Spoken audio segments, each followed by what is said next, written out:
Hello guys, magandang araw po sa inyong lahat. Ito naman po ang kaibigan nyo si Jake. Sa video natin ngayon, pag-usapan po natin pag-iingat laban po sa sunog. Before tayo guys magsimula, magpapasalamat muna po ako sa lahat ng mga viewers, subscribers, followers at supporters ng channel ko. Maraming salamat po sa inyong walang sawang panonood at suporta. Kung bago lang kayo sa channel ko at gusto nyo ang video na ito, paki-like lang po, share, and huwag kalimutang mag-subscribe. Alam naman natin guys na may kasabihan, mabuti pang pag naukawan ang iyong bahay, wag lang po tayong masunugan. Actually sa ngayon guys, marami pong kasong ng sunog. Dito po sa Negros Occidental, may mga kaso sa sunog na kumitil sa buhay ng mga kabataan at tao. Tandaan po natin, ang sunog guys ay walang pinipiling panahon.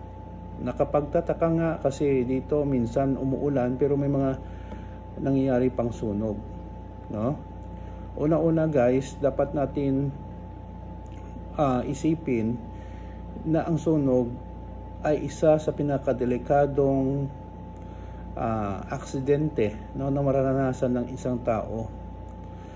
May isang kaso dito, iniwan ng nanay ang kanyang dalawang anak, 3 or 6 years old, sa bahay kasi bumili siya ng pagkain.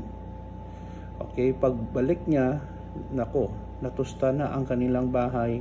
Ang dalawang bata ay nasunog, nilitsyon, no? Meron din kaso, one senior citizen na trap sa kanilang bahay, hindi nakalabas at natusta din sa sunog.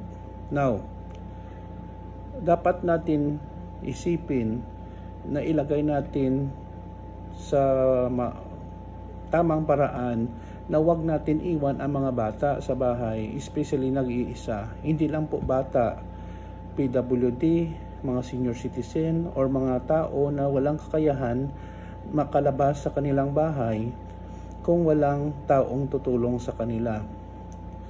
So sa kaso ng sunog na may dalawang batang namatay, ay hindi lang kanilang bahay ang nasunog, pati na ang ibang bahay kasi burn out, gumamit po ng kandila sa initial investigation ng mga bumbero.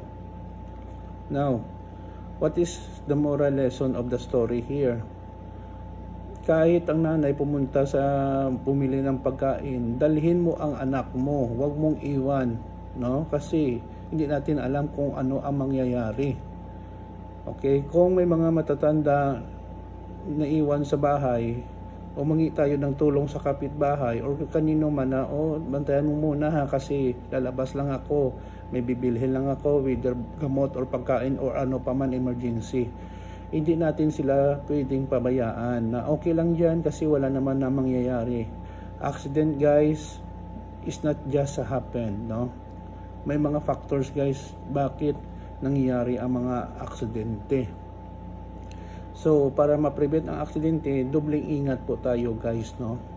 Dapat paghandaan ang mga sunog, baha, at iba pang mga bagay, no, na magdudulot ng kapamahakan, no? Mapahamak tayo, no, sa ating bahay.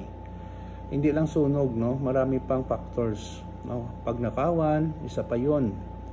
At saka kung umalis tayo sa bahay, kung pwede lang, i-turn off natin ang main switch ng ating elektrisidad para maiwasan po ang electrical short circuit at naging dahilan ng pagkasunog also.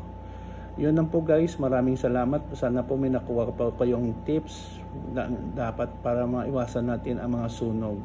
Please like, share, and huwag kalimutang mag-subscribe sa channel ko. Maraming salamat po. Mahal ko kayo. Ito naman pong kaibigan nyo si Jake. Paalam.